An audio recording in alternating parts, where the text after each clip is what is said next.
Tetapi kalau untuk perempuan ada satu lagi yang semakin hari yang kita perhatikan ini yang semakin menjadi tren. Kenapa banyak yang sulit untuk hamil? Apa tuh? Gangguan hormon. PCOS. Oh Pernah dengar? Saya baru mau nanya tuh. Iya itu Itu teman-teman saya banyak PCOS banyak banget. Serius. Banyak banget dan itu mungkin harus menjadi kesadaran kita bersama ya. Terutama nih kalau orang-orang tua nih yang punya remaja putri yang dari kecil itu cobalah mulai dari sekarang itu harus diperhatikan.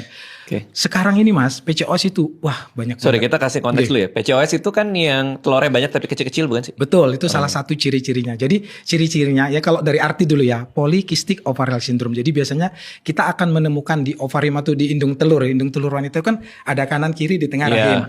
Dan indung telur itu sebenarnya harusnya dia itu setiap bulan tuh ada satu yang dominan besar pecah, kemudian itulah yang bisa dibuahi, itu masa subur.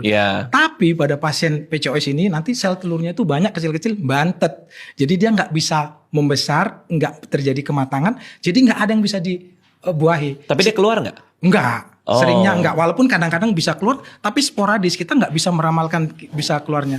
Nah itu kenapa pada orang yang PCOS itu yang pertama kali kita perhatikan kita USG, oh ada gambaran PCO, itu yang pertama. Terus yang kedua otomatis karena dia enggak terjadi ovulasi, enggak terjadi haid, jadi biasanya akan terjadi gangguan haid, bisa enggak haid 2-3 bulan atau kadang-kadang malah aneh, haidnya itu enggak teratur, ngeplek enggak berhenti gitu. Dan satu lagi pada orang PCOS itu biasanya kita bisa jumpai hiperandrogenisme, jadi hormon androgen yang harusnya tinggi pada laki-laki nanti tinggi pada dirinya. Nah itu biasanya kita bisa lihat tuh, mohon maaf, dia tumbuh kayak bulu-bulu halus yang agak lebih dominan dibanding wanita-wanita lain. Oke, ada kumis gitu. Ya gitu. Jadi 3 ini sih biasanya. Jadi kalau dokter melihat ada 2 saja dari 3 gejala ini, ya kita bisa menegakkan ini PCOS. Nah itu tinggal diobatin. Nah masalahnya PCOS itu Mas nggak sesederhana itu Mas. Oh iya? Ya obat saja sering sekali tidak cukup. Tapi justru kadang-kadang yang dibutuhkan itu bukan obat.